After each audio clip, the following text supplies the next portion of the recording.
Good night and welcome to Mindful Live 364.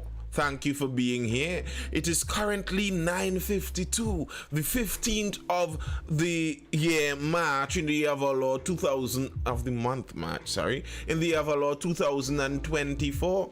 The year is moving along well. We are 3 months into the year and halfway through that month already. Imagine that.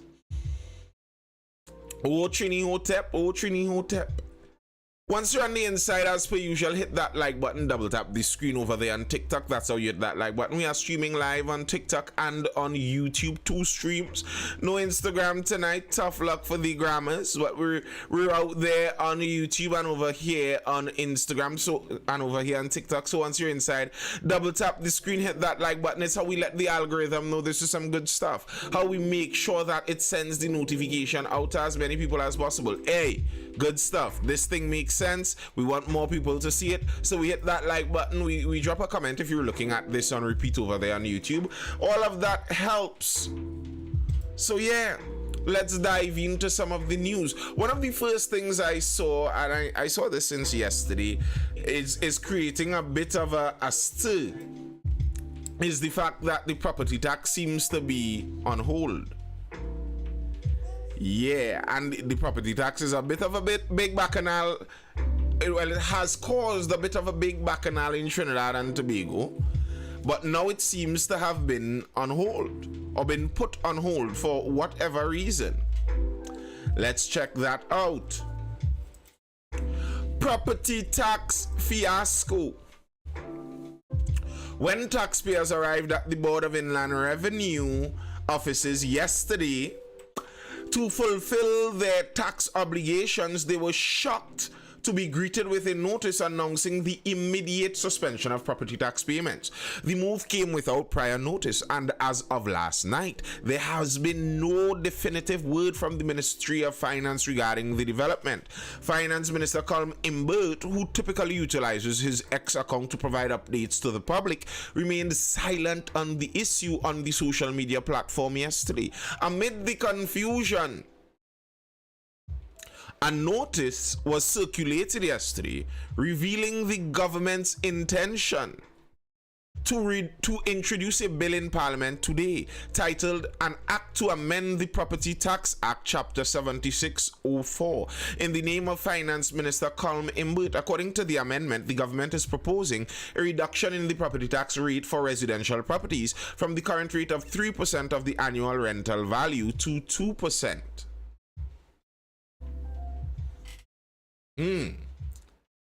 So it seems like the government has blinked. They have blinked. It's either they have blinked or they are listening to public sentiment. And, you know, you would say they have blinked. To me, I would say they have blinked because it nearly seems like they had no intention of reducing this tax anymore. But the public forced them into a position that they couldn't change from. Because if it is just that through public discussion you recognize the cost of this tax was just unreasonable, well, then we'll change it. Well, then that's not something that should be difficult to bring back to the public and tell the public, well, what we are doing right now is we recognize through the public outcries that the formula we had was not ideal, so we're trying to, you know, adjust that and tweak it a bit to fulfill the desire that we have for it and not, you know, harass the people of Trinidad. And it's something that we were talking about even last night in live, where to me a sentence that you seem to never hear from public officials, from state officials, from government officials, is that what we're doing wasn't working and we changed our minds. And that is something that is necessary. Was I looking at this or reading this? Can't remember. Something on AI where they were saying that, you know, one of the problems with AI as it stands right now is much of the large language models that they have as AI are not yet able to say, I don't know. And those three words, as simple as they are, would make for a lot more sensible responses, because if the AI indeed doesn't have the capability, for whatever reason, to acquire the answer you are seeking, they're just going to throw nonsense at you because they cannot say that they don't know. And think about it in our political landscape. If it seems like our leaders cannot say when they aren't doing the right thing, they cannot say when they were going down the wrong road and they changed their minds, then how are we going to ever get any kind of correction? Is it that we are always going to redouble our efforts into the erroneous ways that we may have? Slim says that is just until after elections. Don't let them fool you all. If he wins, that is the first thing he will bring back, I suppose you're going to say. You know, Slim, though, someone was saying they believe it's an election ploy too, but I kind of don't buy that. And here's why. It's not that I'm saying I believe trying to trick the public is above our politicians. No, but the PNM party was elected in 2015 while campaigning talking about this property tax. The PNM party was elected in 2020 while campaigning talking about this property tax. I don't think that they necessarily need to distance themselves from the property tax to continue the campaign that they will carry on. They are not saying that they are against the property tax. It's not like they're trying to browbeat people in that way. So to me, there would need to be a different reason. RL says new camera angle. Well, back to an old camera angle to some extent. Slim says this is not someone who we can trust. Look at how much things he said he will not do and then do. I suppose you're talking about Petrotrin's closure. Well, I mean, if you're someone that generally is very trusting of a politician, that's an unwise place to be in the first place. Alright, says I know a lot of hotels that already pay millions in property tax for years. Well, yes, but that's more on the commercial side. This one is on the residential side. I think many of those commercial buildings, the property taxes would be a different kind of thing, a different kind of arrangement. White Leather says this is going to be the third consecutive elections he's going to dangle a sale of Petrotrin to MSJ commies, then pull the rug. Well, I don't know if MSJ is able to buy it. Is that dangling it in front of MSJ if they are incapable of buying it? That, to me, they are tempted to, and it's not just MSJ, it's the OWTU, and they are tempted to, and they couldn't. So I don't know if it's been dangled like that. It was placed there as an option for them. We're not paying no property tax. That is extortion, Nicholas Jaikaran says. Well, not technically. That's not what extortion is, but I don't agree with the property tax as it stands right now. RL wheat off topic. Steel mills in Trinidad open back, or we still importing steel?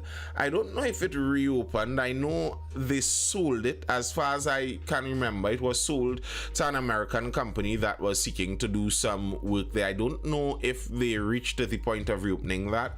I haven't been following that, and it's not really in the news like that. But yes, they're looking to amend the property tax, decrease it from paying 3% of the annual rental value to paying 2%. And even so, the insistence that they've been doing over and over and over is trying to get people to understand the annual rental value is not the total of property tax you're going to pay. You're paying 3% on 90% of your annual rental value. That's the property tax. And they're looking to drop that to 2% of 90% of your annual rental value. Now, the problem with all of that is, even beside people not wanting to pay the tax on the face of it, many people are complaining, saying that the rental values they are getting for their property isn't a reasonable one in their opinion. And I mean, this is a piece of bacchanal that isn't only exclusive to Trinidad. Right now, technically, to some extent, the value of property being having a differing view on the value of property is why Mr. Trump is seeing problems right now in the United States. In one of his many cases, they allege that it's fraud because he said his property was worth one price, the bank said another price, and they got there and he got a loan based on a certain price, and they allege fraud now. Many people were highlighting that this is obviously a political ploy because that's what nearly everyone does. But here we are in Trinidad. No, I am not Slim. Here we are in Trinidad and Tobago, and we're having the same discrepancy.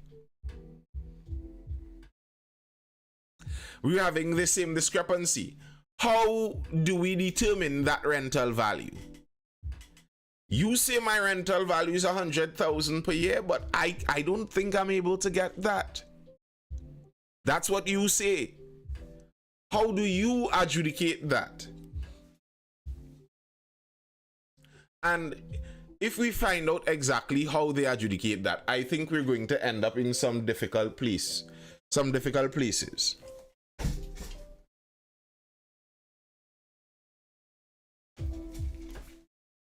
Because what you're going to find is you're going to develop an entire system where people are going to design homes, build homes, and improve their homes. And improve their homes based on whatever allows their rental value to not go up in the government's book. So if I seal my house with gypsum and it sends up my rental value by 5%, but if I seal it with PVC, it only goes up by 2%. And I find even some of those things ridiculous. Maybe the rental value business, like even if you're trying to, as I said last night, to rehash some of that, my view on the property tax on a whole, I have no problem paying taxes. I have no problem well, it's a different phone actually. This is the Instagram phone that we're using right now. Higher quality. The Instagram usually has the higher quality. That's why it's looking so different on the TikTok people. It's the same lights. The same lights. We're under the same bright lights we always had. Just a little higher quality for TikTok. We're on really higher quality over there on YouTube though. Big up to the YouTube one time. That's what YouTube had a change there. But yeah, I have no problem necessarily paying taxes if I'm sure it's going to the benefit of my community. I have no problem paying to benefit my community. That's a good thing. But the problem is, where does it all go? With most people, that's what the issue is. Where does it all go? They don't think that it's going to go towards benefiting their community.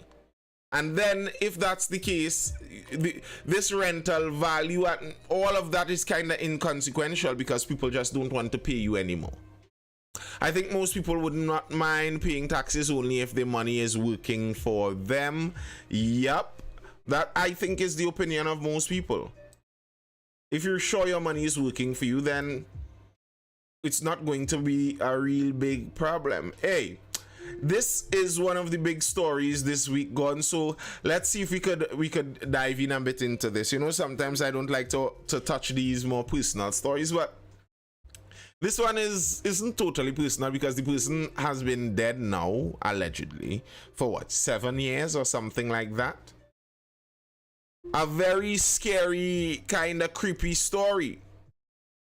And we're going to see what the people are saying about it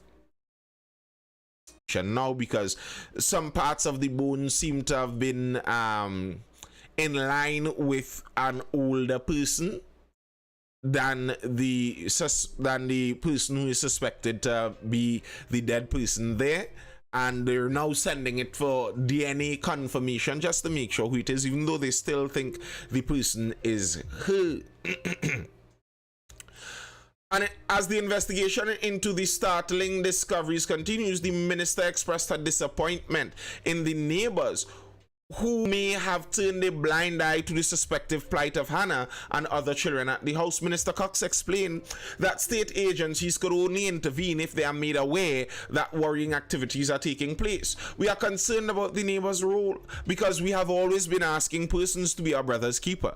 Persons wouldn't find out things just so, but people have to talk. If you recognize that something is wrong somewhere, if there is some kind of unusual situation, then you have to report it. We talk about if you see something, say something. And these are the things that we need to talk.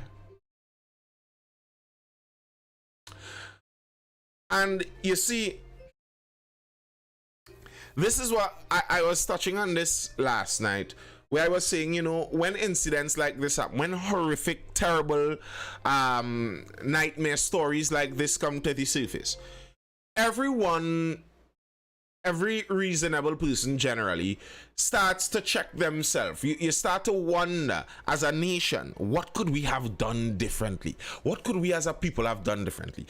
No way should it be that we wake up on a Tuesday and hear that an 18-year-old is found buried in a shallow grave, put there very likely by her own parent. No, that shouldn't be. Well, we must be able to do something differently to make sure something like this never happens again. Can we? Is there actually an avenue of actions that can be taken where something like this never happens again? Is that even within the realm of possibility? Because this is the thing. One of the first things we regularly hear about when we see these things is you're hearing people talk about what the state action should have been. And then the state now is saying, well, if you wanted the state to act, well, the state could only act if it heard something. And then now we go back, we make full circle again. Go back to what the neighbors were saying, what the people are saying. Why didn't you act? Why didn't you say something? The state is saying they could only act if you said something. Neighbor, I intervened, but nothing was done. One of Hannah Mathura's neighbors recalled yesterday that she heard the girl and her siblings being abused for years at their house at Bootu Road in Valsayn.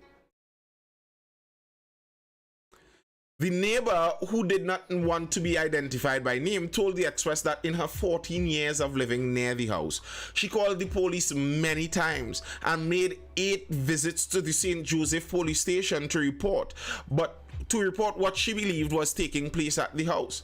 But nothing was done, she said. Police said they had not received any reports in relation to Hannah. You're understanding the strange thing that is being said there. A neighbor said she may have visited the police some 7 or 8 times, while the police said they received no report. So where did the report go? And just so you know, this isn't the first time we've heard things like this in Trinidad about the police. I don't know how many of you recall the case of Sharon Sukdeo. A couple of years ago, there were allegations that he was a player and mover inside of the underworld. He is now dead, murdered. But there were also allegations that he abused his wife. She came out with video and picture evidence saying this was abuse from him. She said she went to the Shogunas police station many times, and there was no record of any of the reports that she knew she gave to that police station.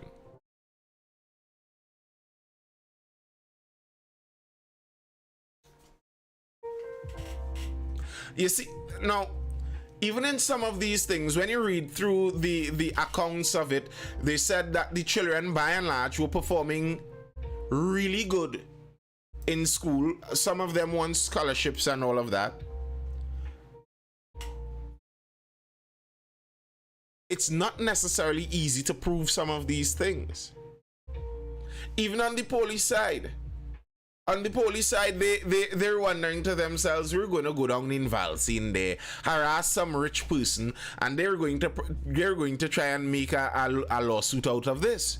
So, you know what, just leave family business. Let them cut the child tail.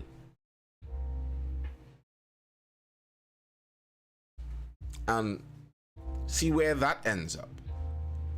But, and the thing is, even in this case, the horror story of this case though, it doesn't seem like it was just an average licking, you know, a beating, abusive beating, yes, but it wasn't even like that the young lady died. The autopsy seems to reveal that she was shot. So it's not even like the neighbors didn't tell when she was being beaten and it was a bad licking that she died from. No, it seems like somebody shot this girl.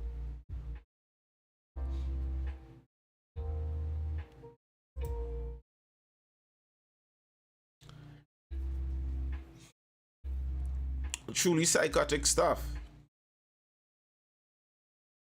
And the dad was, you know, when I'm following some of this case, I wonder if there are any police in live. You all could probably explain some of this to me.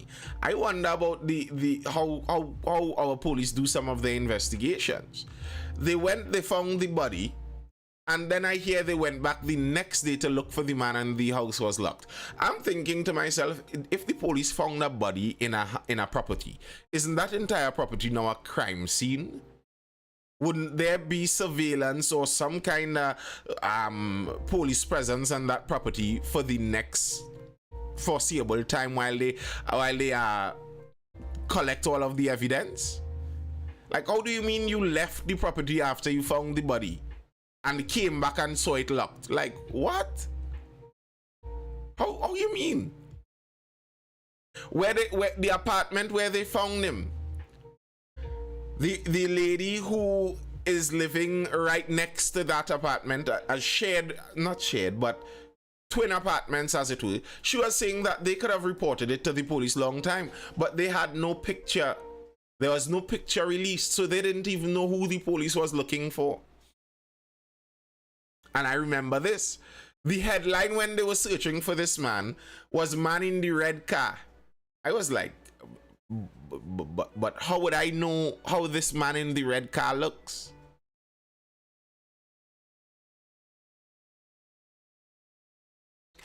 The allegations are this man was moving around, going to the grocery, buying goods, moving from here, moving from there, in this apartment, going here, going there, and unbothered, apparently.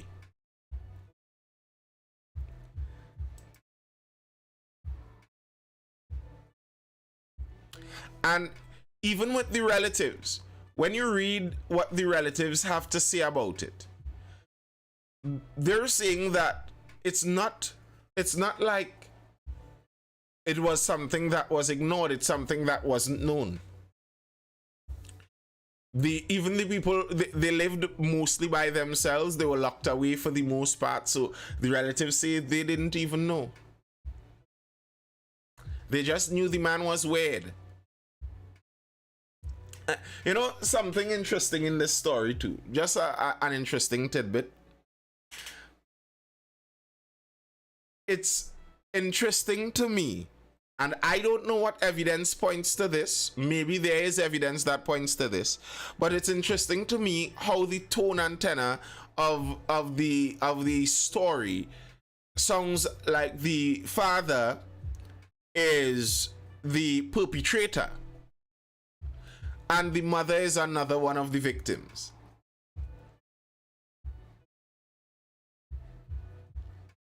That's nearly what it sounds like to me.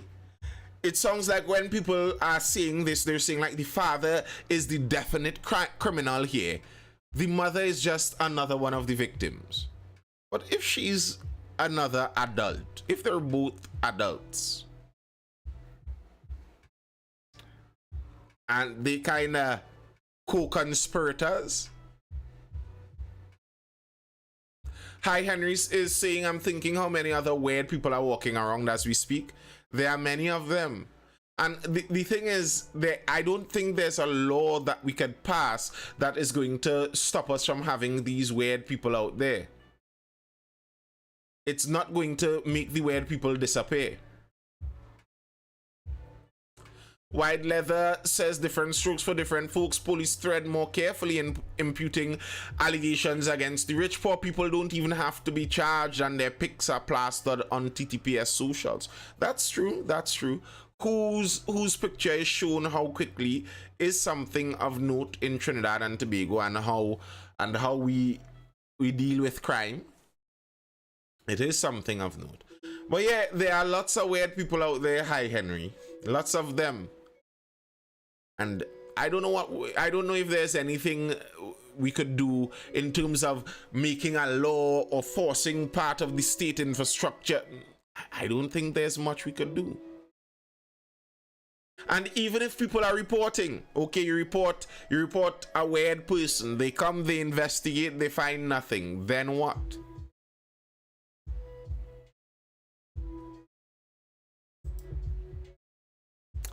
Then what?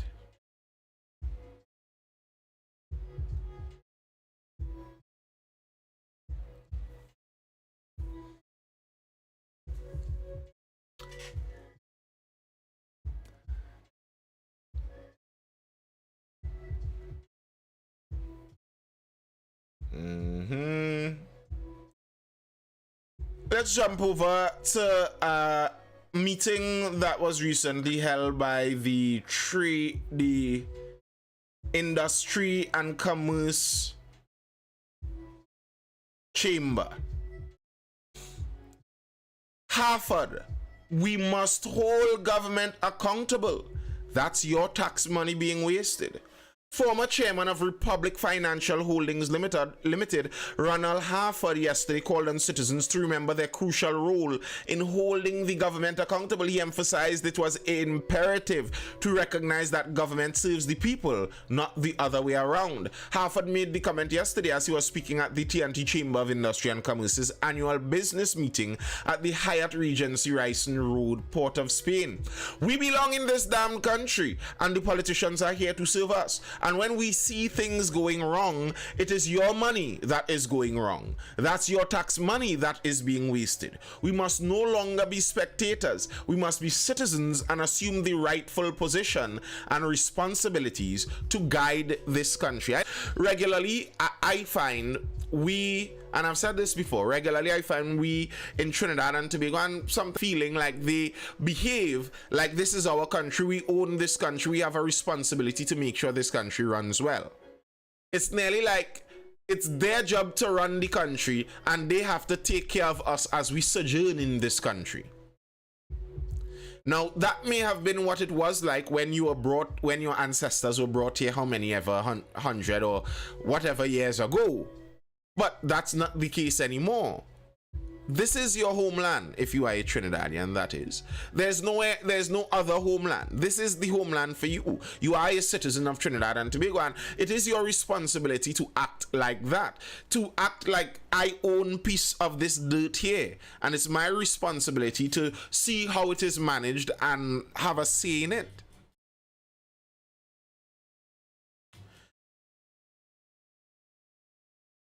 Another person on this panel, Dr. Terrence Farell, an economist, Farell noted if the public sector were held accountable with consequences, then TNT might see some improvement. And this is something that I've always said. I believe on this point every single time we talk about the public sector.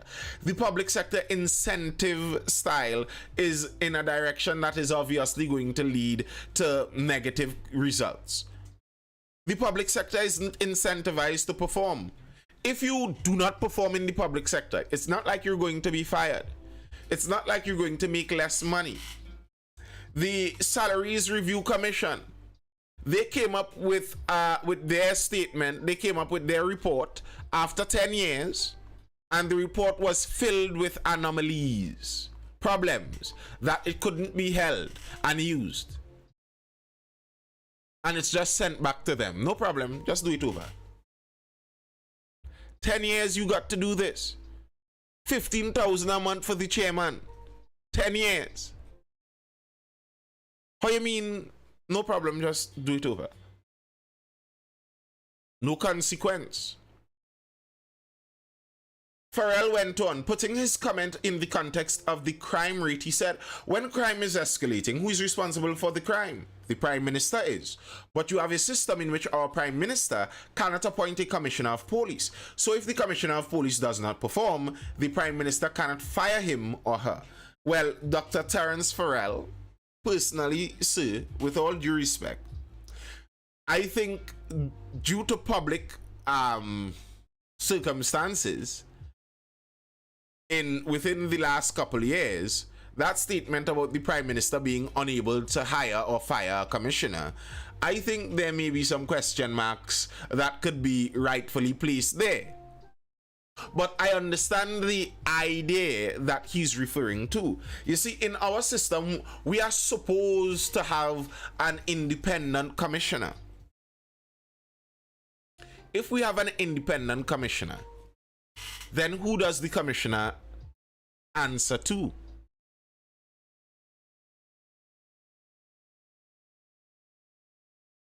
And that's why, to me, I've said this before, I want it one of both ways. We don't actually have an independent commissioner. It's a laundered way for the Prime Minister to appoint the commissioner, but still have plausible deniability when the commissioner doesn't go according to plan. Because the Prime Minister appoints the President appoints the commission appoints the commissioner. So it's just a few layers down, but it's still the Prime Minister, basically.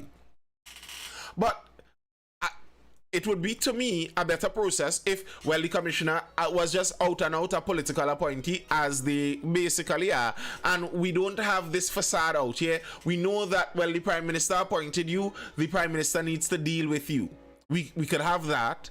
Or let's have a sheriff. We have a sheriff where the person is voted for by the public. It's a democratic position.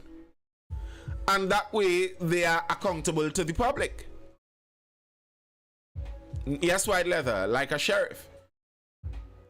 One of those two, that would make sense to me. But we have a kind of limbo here where it's a mix of both, and they're accountable to no one. They're supposed to be accountable to the commission, but who can put the squeeze on the commission? So, okay, crime is out of control. The commissioner isn't doing what everyone would like.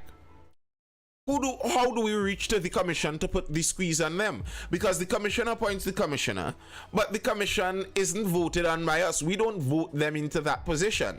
They don't even have to worry about us. They don't have to worry about the public sentiment.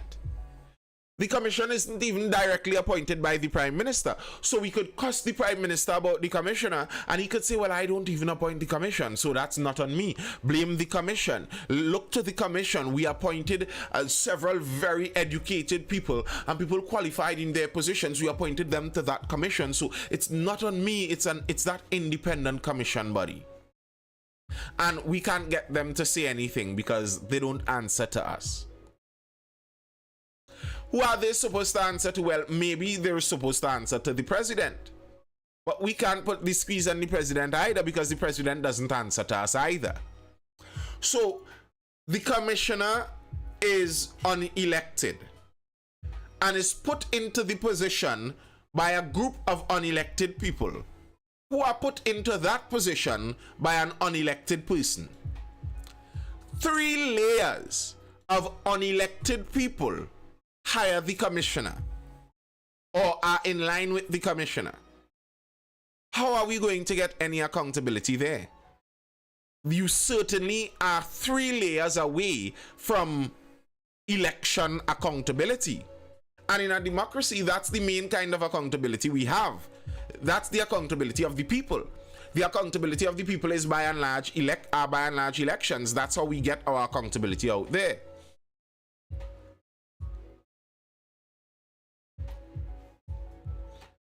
and they are layered away from accountability. White Leather says after the fiasco with the PSC and the hiring and firing of the former commissioner, that veil of checks and balance has shown to be a facade. And that's what I'm saying. I believe it's a facade too, but it's an effective facade. It's plausible deniability. So the Prime Minister does have a lot of say on the commissioner, but he has a lot of removal from the accountability of the commissioner's actions, because it's not my fault. I didn't appoint the commissioner. I appointed the president, who appointed the commission, who appointed the commissioner, but I didn't appoint the commissioner.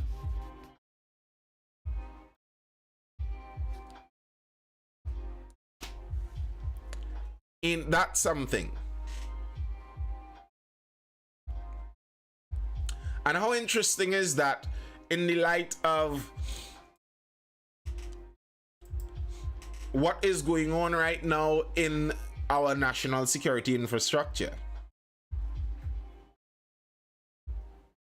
The chamber went on to talk about, are we addressing it properly via public-private partnerships? Are we leveraging the strengths and resources of both the public and private sectors to enhance effectiveness of crime prevention and law enforcement strategies?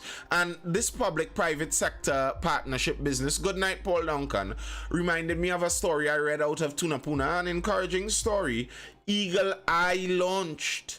Businessmen spend 0.4 million on cameras.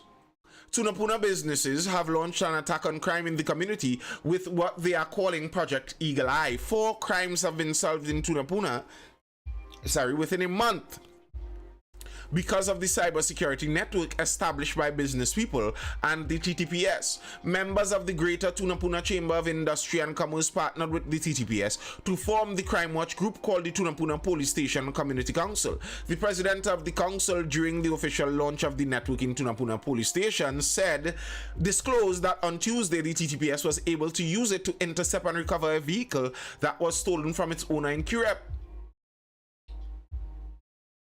He told the Express this system was financed by every business, smaller businesses, medium-sized businesses, even the corporate ones, the banks, they are all involved. The big conglomerates, they are all involved. Buru Singh explained businesses will be required to pay a monthly maintenance fee, which starts around $66 per month for smaller business and will increase based on the size of the business. Now, I don't have a problem with this. Keenan Liverpool says, hi, good night, I'm having a walk soon. My walk is on crime and school bullying. Okay. Good luck. I hope that you get forward some progress with that. I'm not sure. You could probably inform me now, but I'm not sure sometimes how the walk helps with crime and school bullying per se, but it's a positive reason, at least. I have no problem with a business community joining with the police to help their community. To me, that's the ideal, in fact. You want that. You want the business community to see about themselves. You want them to join in and work together with the police to make the best. And basically what they did there was they created a network of cameras that are available for the police. There's a viewing room inside of the police station with all of these monitors set up, and the police can have 24/7 view of the entirety of Tunapuna basically through this camera system. And that's a beautiful idea. The thing I wonder though is we are living in a country where our country isn't run on this free market total base. Our country has a lot of state spending. National security is one of the top spent areas when it comes to our budget. We are a wealthy country. Why is it that businesses need to independently do something like this in the first place? Is it that within the police service there's a lack of progressive thought? Why aren't the police districts asking for these systems? 0.4 million, I mean, great on the business people. That's a good investment for your community. But when we're talking national security budget, what is 0.4 million? If it took 0.4 million to set up this system, I think we could set it up in every police district and we still mightn't cross 10 million. So you're telling me we need business people to think this through and come to these conclusions? Yeah. Right. That's why we are in the situation we are in. A lot of what happens in the national security infrastructure seems very chaotic. Like there aren't people looking sensibly at what they're doing at all. Like with this whole SSA business. Hines claims he is government official, pastor linked to SSA probe. I have nothing useful to add. I claim the shakeup was being done to protect a government official. Brown did not identify the official. However, intelligence sources told Guardian Media that Brown was alluding to Hines. When contacted yesterday to speak on the matter of the SSA, Hines said, "For you, this is a story. For me, this is a matter of national security. We have spoken to date through the lips of the chairman of the National Security Council, Prime Minister Dr. Keith Rowley. When asked directly to respond to the allegations that he was the said government official involved, he repeated the statement and added, I have nothing useful to add."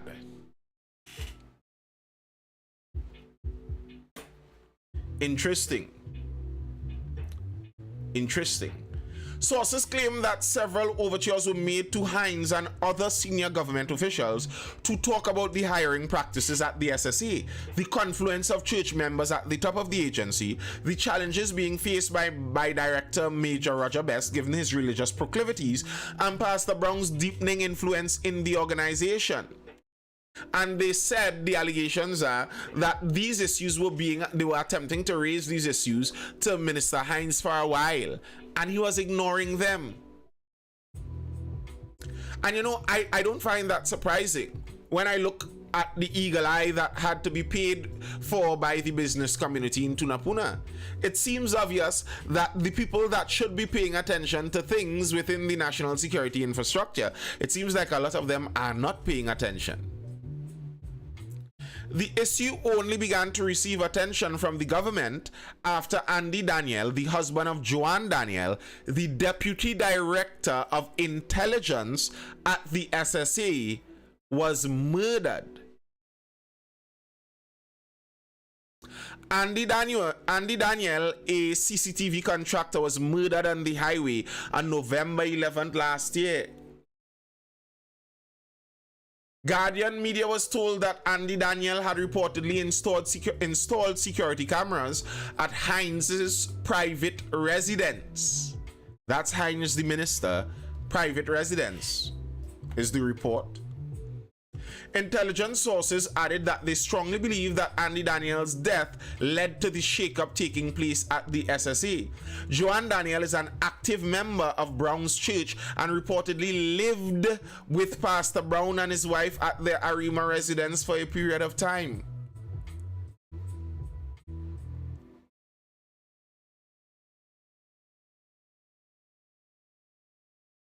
And, you know, this entire story, when you read it all around and read the comments all around that people have on it, a lot of people are treating this story with humor, and it's understandable. A random pastor out in the East says he's a super spy. But I find this story extremely troubling and kind of very scary. Kind of very scary.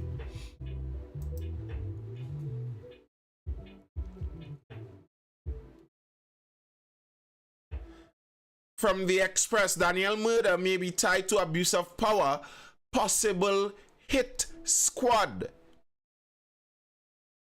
The murder of Andy Daniel, a relative of a senior SSA officer, a piece of the puzzle surrounding the alleged national security threat that the police are pursuing at this time. Daniel, 53, who worked for a private contractor installing CCTV cameras, who lived at Crossing, was murdered on the highway.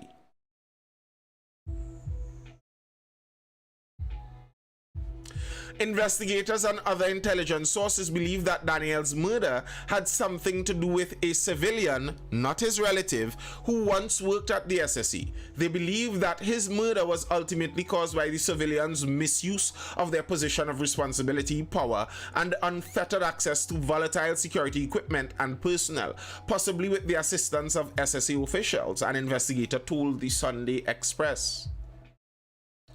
According to intelligence sources, there are grave concerns about an apparent security threat following the infiltration of this special intelligence unit by civilians who they suspect were using it for nefarious crimes such as murder.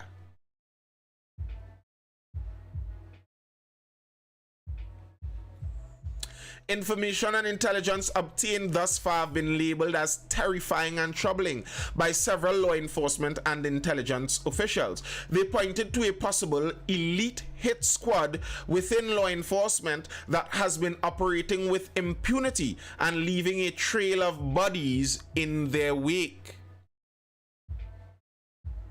No, I didn't see that, Paul Duncan.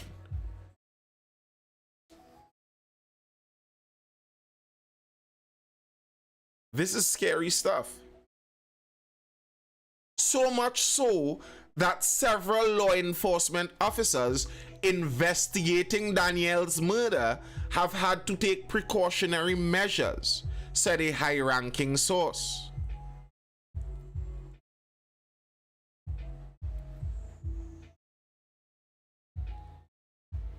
Allegations that an elite hit squad linked to the secret spy agency, linked to a church and a pastor. What? A story I saw connected to this out of one of those social media news pages, Uncut News Media, I believe I saw with that. The murders of two men, a church in the forest, and links to the SSE. Special Forces officers assigned to the SSE are alleged to have murdered two men in Komodo in 2019. Sources said that the murders of friends Alim and Brian were linked to Alim's refusal to sell a portion of land he owned at Sinvergüenza Road in Komodo. The news understands that a certain member of a church wanted to purchase the land, but he declined. Khan was reportedly issued with threats, and the next week, he and Felix were murdered. At the time, both friends were on approximately 5 acres of land owned by Khan cutting timber. They both failed to return to their homes and were found the following day by a search party, murdered. The land, Uncut News was told, was later sold to a police officer assigned to the Northern Division by Khan's son, also a police officer. Sources disclosed that a church was built on land that belonged to a certain official at the SSE who is associated with the same church. Listen. This whole story just gets murkier, scarier, and more disconcerting the more you find out about it. An elite hit squad, a flying squad, a group of killers, also linked to the Strategic Services Agency. Bear in mind that SSA is where they have the power to tap phones, or at least the ability. There have been stories, bit of bacchanal stories coming out previously about whether the SSA was tapping phones of opposing politicians and all of that. So you're telling me our super spy agency has a hit squad? And the interesting thing with that hit squad, it seems to be, is like the hit squad doesn't function to the reduction of crime in this country. So we have a super spy hit squad, and yet still we have 600 murders in a year. Like, who's in charge of this hit squad? Point them in the right direction at least, nah?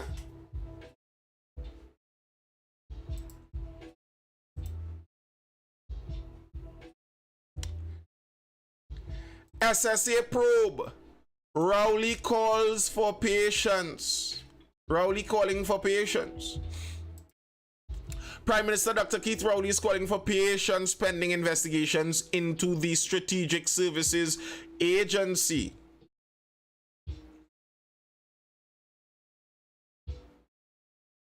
He told the media at the turning ceremony for another thing. He said, we have a challenge and investigations are going on and action is being taken to right the ship. I said in English that the government responded to information from the police and any kindergarten child would know from that there's a police investigation going on. He referred to allegations by members of the opposition that there was no investigation into the SSA and to their suggestion that an investigation should be carried out by Parliament as mischievous. What they are attempting to pretend, but they know better, is that the government could go to Parliament and start talking about the innards of a police investigation. And in the event that any person is held accountable, the person could have all kinds of complaints of misconduct on the part of the government and the Prime Minister, he said. So he's appealing for patience, people. People, patience.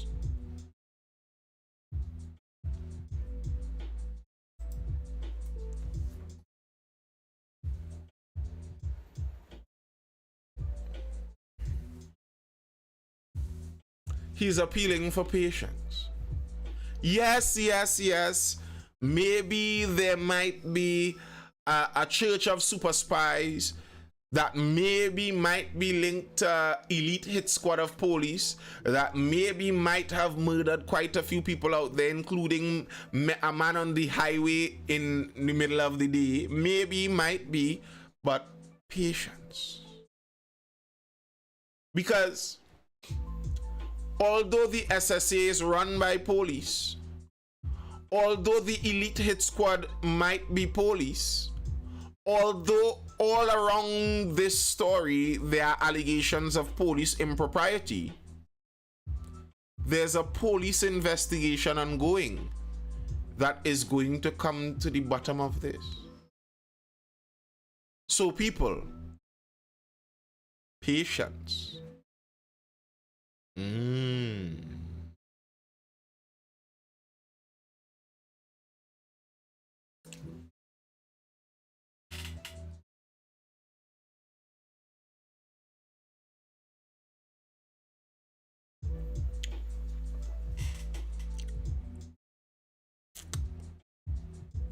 Interesting. Hey, what was it? What was it at the beginning I said we might talk about, boy? What was it I was talking about there?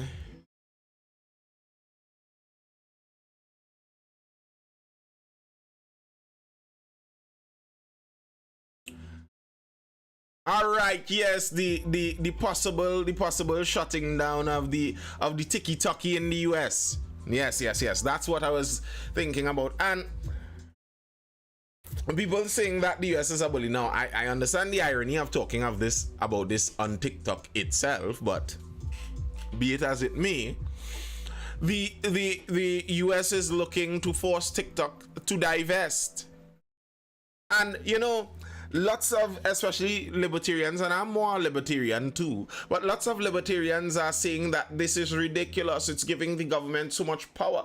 What about the freedom? It's hampering people's freedom and all of that. And I'm wondering to myself, I don't know how many of you know the account or the story of the Trojan horse, where it came about, where that story came from. The story is that during the Trojan War, one side built a massive wooden horse, put some soldiers inside it and gave it as a gift to the other side. The other side took it inside of their city gates. Remember, the gate, the wall is a very important thing. That's how you keep yourself protected. They took the wooden horse inside as a gift, and the soldiers came out of the horse, opened the gate, and allowed the enemy in and ransacked the whole place, and that was that. And I wonder to myself, if we see a modern day Trojan horse, would there be people arguing that, well, the Trojans have a right to the ownership of their property? You're impugning on the Trojans' freedom of movement of their own property. The Trojans have a right to bring their horse into the gates of what was Troy. It was Troy, right? The Trojans and Troy. The Trojans have a right to bring their horse into the gates of Troy. And imagine if there are citizens inside of Troy arguing that the Trojans have a right to bring in a Trojan horse. That's what it feels like when I see some of the arguments with this TikTok business, because it is indeed an app owned by a Chinese-owned company. And the Communist Party of China are not friends with the US. Listen how bad this is, and to me this is a sign of how bad it is right there. When they announced the bill was going to be brought forward, TikTok sent out push notifications. They sent messages out, broadcasted messages to lots of US citizens with the TikTok app. They're going to ban TikTok emergency. Message your representative now to get them to stop. Already, that is insane power for a private company to have. The power of influence and sway over a whole swath of your population, and the fact that they aren't afraid to use it, and they aren't just putting it out there in a neutral way. It is said that Congress people received calls from young people, teens, threatening self-harm, self-deletion over the TikTok ban. To me, that is the reason to ban it right there. Yes to that, and there are some reports that the Zionist lobby are the sponsors of the bill. Yes. Now, without a doubt, bear in mind, when I'm saying this, I agree that this ban is spurred on by the Israel-Palestine business. I agree. Because Trump wanted to ban TikTok a while back, and the Democrats weren't having it. The Democrats changed their minds based on the whole Israel-Palestine business. I don't disagree with that at all. I believe that's the reason. But to me, that doesn't even change the fact of the matter. Blessings, good night, Vibesy. Because even with the Palestine-Israel reason, and I know once you touch this, you're going down a kind of worms kind of thing. But even with that, there is some evidence to point at some kind of mischief going on when you look at the numbers of the trends. The trends look like there was some kind of influence on the algorithmic side to push one and curtail another. And those things can happen. Listen, if an app, can you imagine if Guyana, no, not Guyana, if Venezuela may be closer to adversaries to us, but they aren't our adversaries. But imagine if Guyana has an app. You know what? Let's get a little more funny with it. If Barbados launched a social app, a social media app, Barbados fishermen launch a social media app, and they're selling it to Tobago fishermen. And they are telling Tobago fishermen where to go for fish, and they are making sure that all the fish the Tobago fishermen go for are fish contaminated by oil. They're only sending them locations for contaminated fish. That's not something that you could necessarily legislate against in a social media app. The influence of the algorithm isn't something you could legislate against in a social media app. So if it's an American company, what they do, and they have done this many times before, is they drag Zuckerberg, they drag Elon, they drag, who was Twitter guy before, the weird guy with the beard, whatever his name was before Twitter, previous owner. They drag them before Congress, right? Jack Dorsey. They drag them before Congress. They force them to say certain things. They could get FOIA requests.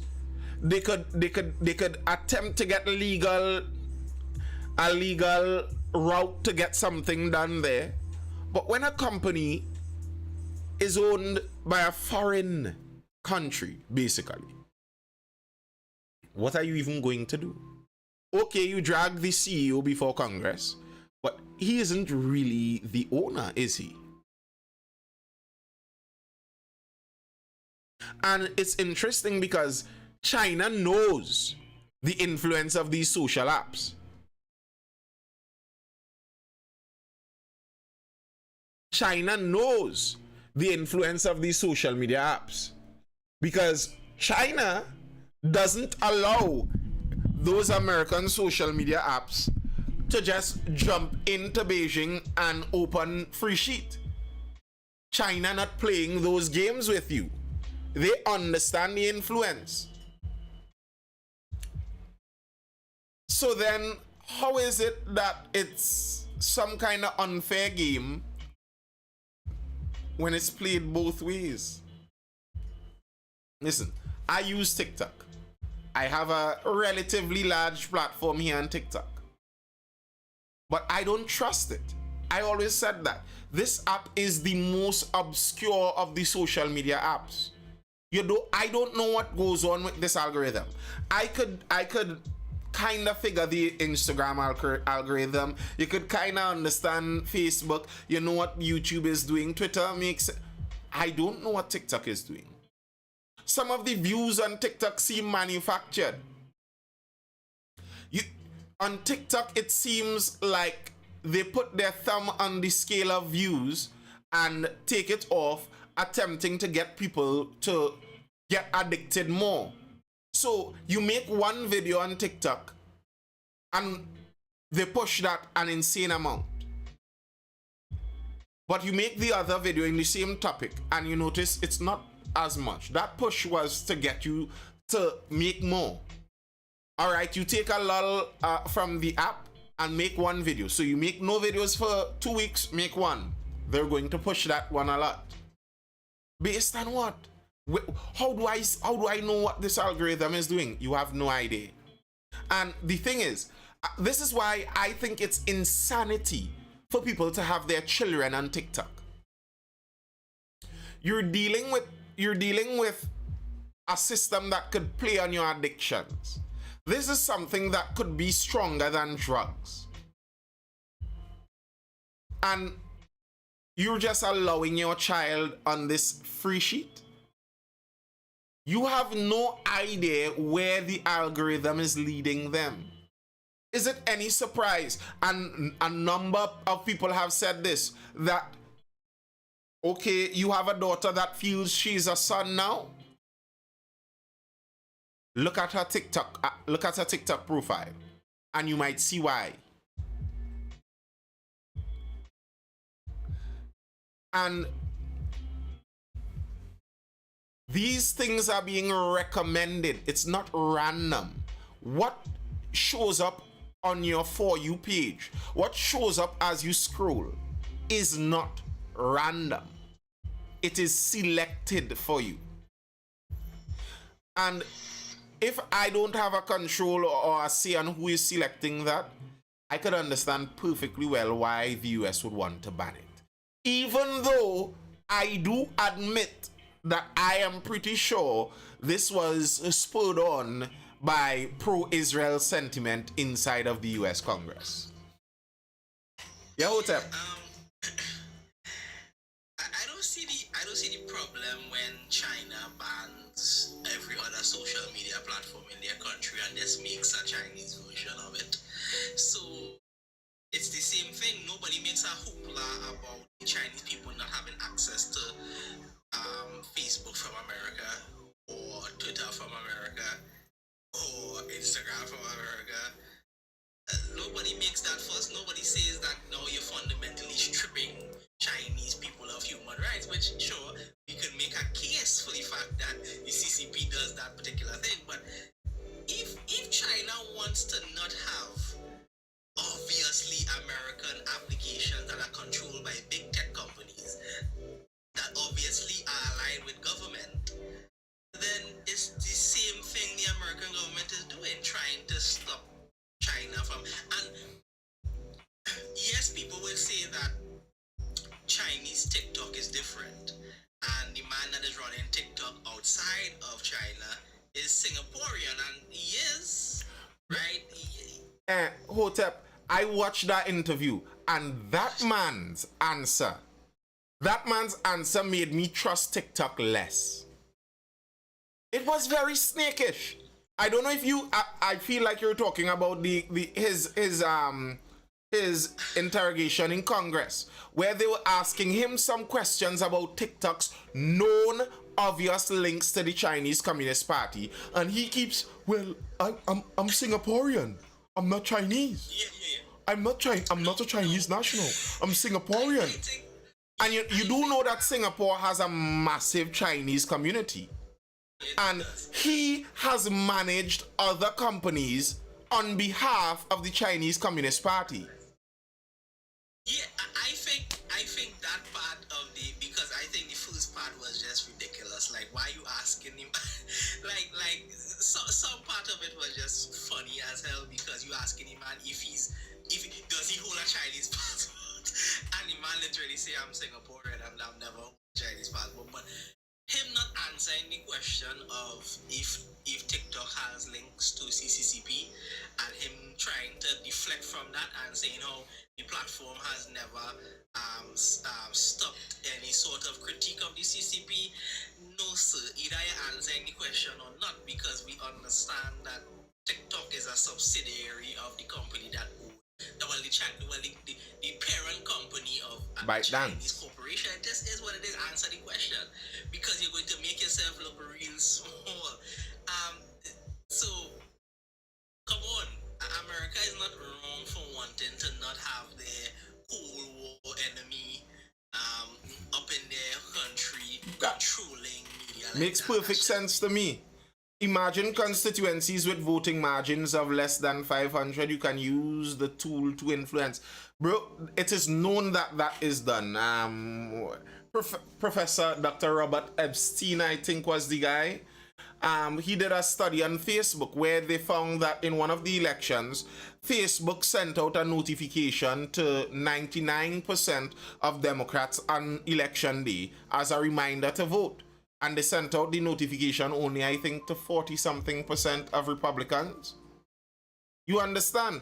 These, and do not be mistaken. Social media apps know which side you lean in politics. Within 5 posts, they know that. The algorithms figure those things out very easily. And they put you into boxes. They know which box you belong to. They know that they could send a notification. Okay, election day, we will send out 5 notifications on the hour, every hour, to this person who is going to vote for the candidate we want.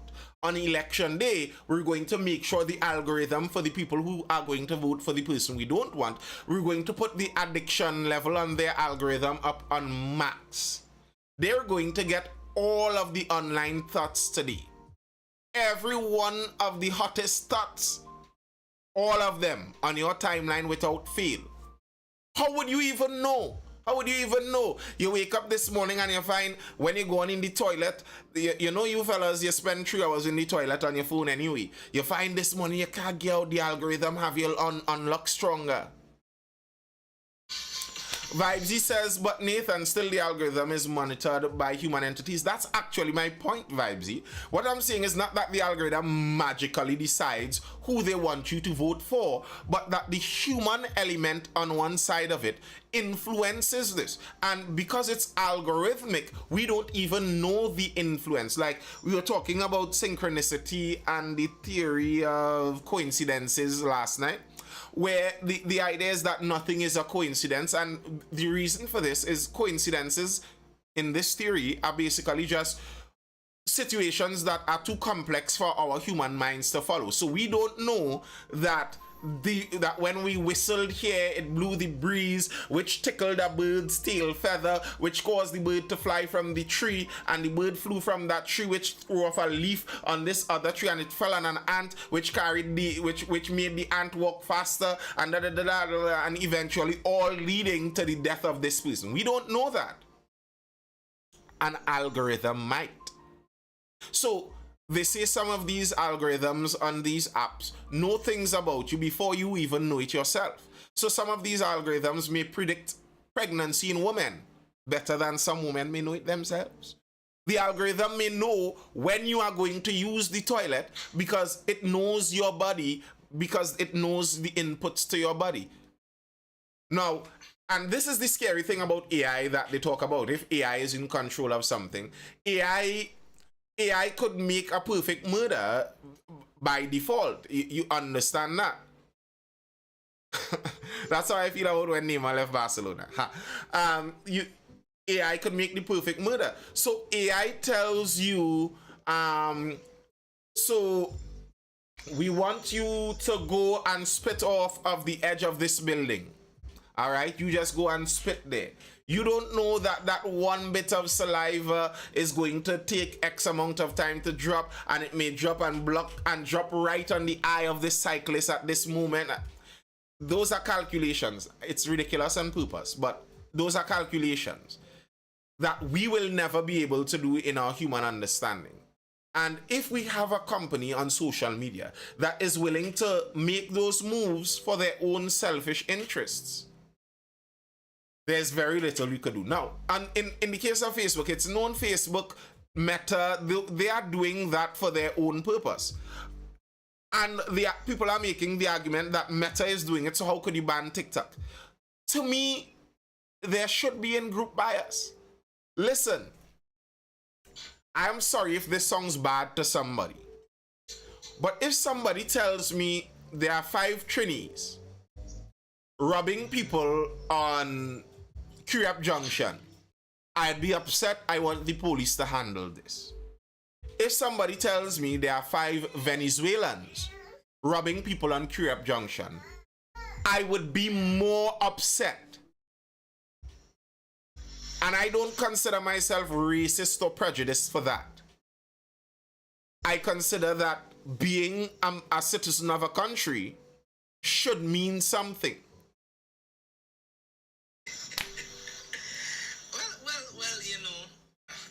Xenophobia and all that good stuff. Interestingly enough, going down in the calf on today, the radio was literally talking about those Venezuelans that committed that I think it was a murder they committed. So, but yeah, for me, it's just like the best thing TikTok could do is just sell off the company to America and let them do what they do. Because I think Grindr did the same thing. I think Grindr was a Chinese app too. In order for them to still operate in America, they literally sold it. And the thing is, Hotep, you know, it's a very tiny percent of the company that is owned by a Chinese influence company. So it's not even like they're going to have to sell the entire app to an American. It's just divest that bit from China. And to me, if TikTok is willing to shut down in the US, instead of divest a tiny bit from the Chinese Communist Party, that tells you all you need to know about what it was really about. And I wouldn't doubt it. I wouldn't doubt it. Listen, China is banning the ladyboys kind of business. They don't want K-pop. They don't want that softening. They have superheroes, real manly men, because they want a generation of young men that will be manly. China is doing that. What that means is that the Chinese, from a governmental level, understand about the influence of media on things as even seemingly insignificant as someone's gender expression. You're telling me that the same party that understands this so well in their country, that they will ban K-pop and push a whole set of superhero comics and cartoons, is going to just happen to show all of the young people in the Western world an intense concoction of progressive sexual gender ideology influencing them into that just happenstance? That's just the way it happened to roll? You believe that? That it just so happened to be? And this app that is influenced by this party that bans K-pop in their country, the app will ban you if you speak bad about certain extremities of gender ideology. Something seems very fishy with that. That doesn't add up. It really doesn't. I mean, yes, that's true. Twitter does it too. Twitter does it to some level. Because America kind of understand media too. They are a big media machine themselves. So, yeah, listen, if TikTok doesn't sell that small portion, we already know where it is. And it's funny to listen to the communists in America and in the UK champion China as the great leaders. You understand what I'm saying? And they can't even simple thing as answer for this particular thing that they,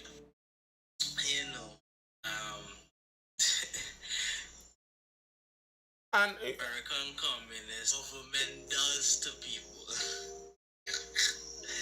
You know, the Vibes is saying that China has the highest populace of single and unmarried females. I'm not sure if that's true. I think you might have that vice versa, that they have the largest population of single and unmarried males, because their one-child policy kind of really screwed them over. Now, yes, there is the leftover ladies phenomenon, but that's not because there are so many of them, but that's because culturally, as a woman, if you are not married by a certain time, you are looked down upon, so you're a leftover lady. That's not to say that they have the most amount of them, but that's just a cultural concept. Maybe something we should return to ourselves. But China's problem is single men, actually, single young men, and that's a massive problem. That's a problem that usually signals that they want some of those men to die. Having a significant portion of your society as young unmarried men, problems. You do not want a society with a massive group of young unmarried men. No. If they're young, get them married. If they're unmarried, let them be old. Young and unmarried, that means they will have a lot of time on their hands, and someone is going to point them on what to utilize the time on their hands with. And you might be surprised how much can be done by the hands of some directed young men. So very regularly, that's war season. You have too many young men, time for war. Yeah, and I think it gets even more scarier when a government that has total control could, maneuver in a certain way, because I don't think people quite understand what a central government does. Because nobody will ever fathom that the American government would pass certain edicts in order to wipe single men off the planet. The CCP would gladly enact such nonsense, and that's not even. I swear, bro. Because if they could enact a one-child policy, they could enact a policy to wipe single men on the face of the planet in China, like literally. Well, they have some business to take care of with Taiwan, so Those single men may be yet utilized. They may be yet utilized. Anyway, people, we coming into a close there. Thank you guys for tuning in. Are there any further questions or comments on the inside? Or do we just dive out? Just now I see something pop up on my, first time I see this, something pop up on my TikTok screen where I have to put a puzzle piece inside a space and thing to make sure I'm a human. I guess butts out here doing lives. Nathan, look it up. Remember some years ago there was a restriction on childbirth. It contributed. Yes, it contributed, but I think it contributed in the other direction. You see, in most traditional families, boys have more value than girls. They see it as that. The reality is that's not true, as China and India and those countries found out. Societally, the women are probably more valuable, in fact. Yeah, more valuable if you're looking at it on a raw civilizational level. That's why in previous times when civilizations go to war, they kill all the men and capture your women and carry them back. So the women are generally more valuable for obvious reason. But in most traditional cultures, they see the boys as being more valuable because a boy is a worker. You make your own worker. If you tell me I could only make one, well, I want a worker. I don't want a liability, as some would see the girls. So, through all sorts of contorted means, we don't have to get graphic, they ensure that the one they have is a boy. And that creates problem. You see, your boy needs to marry somebody at some point in time. Unless you're going down the rainbow road. You need a girl. If we only have sons, whose daughters are we marrying? And it's a problem that they found in China with that one-child policy. And it's a problem that's happening even in India, because India, with their steeped traditional culture in certain places, there's a problem with femicide, where they kill their girl babies. And you know, this is something I regularly wonder about with the fiercely pro-abortion feminist crowd, where, okay, you're so pro-abortion, what about you? And you say women should be able to kill their children for any purpose. Go do your thing, anything you want. Okay, so what if nobody wants girl children? Are you okay with that? Is it okay for somebody to murder their child because they are a girl?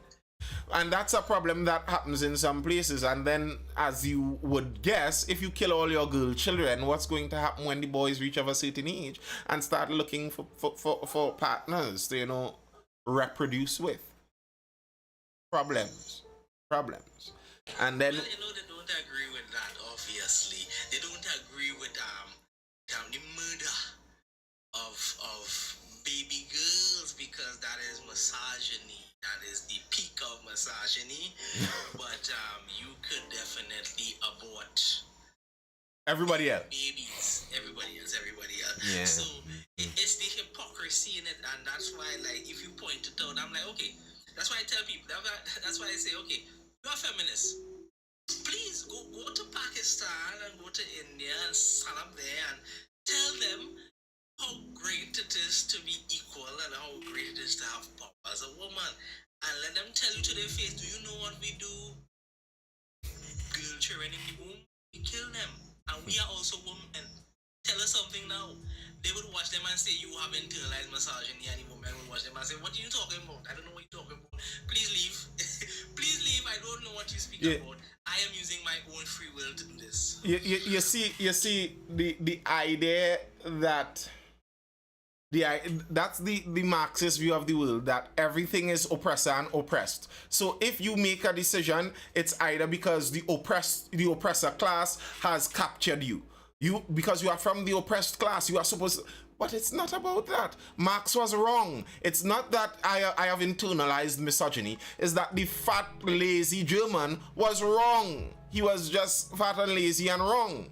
It's not that all societies are divided into oppressed and oppressor classes. No, that's not what's going on.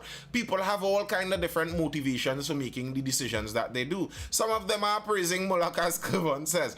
And, you know, interestingly, just before we go on this hot spicy topic of abortion, the idea that you need to kill your child for the success of yourself in the future is not a new concept. The idea that many people push for abortion, that abortion allows women to succeed, it allows them to, you know, reach places in life. The idea that killing your child in order to reach further is a thing, isn't a new thing. That's not something new. Go look where it was before. Interestingly enough, seems like a lot of pagan, what would have been called generally in earlier times pagan worship practices, and a lot of the weird ones just make a comeback in modern time under a different name, like the obsession with the rainbow stuff. That has been in certain worship for a while now. I mean, humans just be doing what humans do, I guess. All right, people, that's all I have for now. It's Friday. Trini Hotep, anything to say before you dive out, bro? Yeah, you already know. Be mindful, not mindless. Already know. Yeah, people, as a fact, be mindful, not mindless. And lots of mindless people are out there. So, you know, look out. Be careful. Careful out there this weekend. I am Nathan Springer. This has been the Mindful Live. I'll see you again for the next Mindful Live show, which is not going to be tomorrow. We aren't here on the weekend, even though there is a weekend mindful education looking to start anytime soon. But I'll be here again for the next Mindful Live next week, Monday. Until then, people, hold it down. Stay safe. And I'll see you then. Bye. Peace out.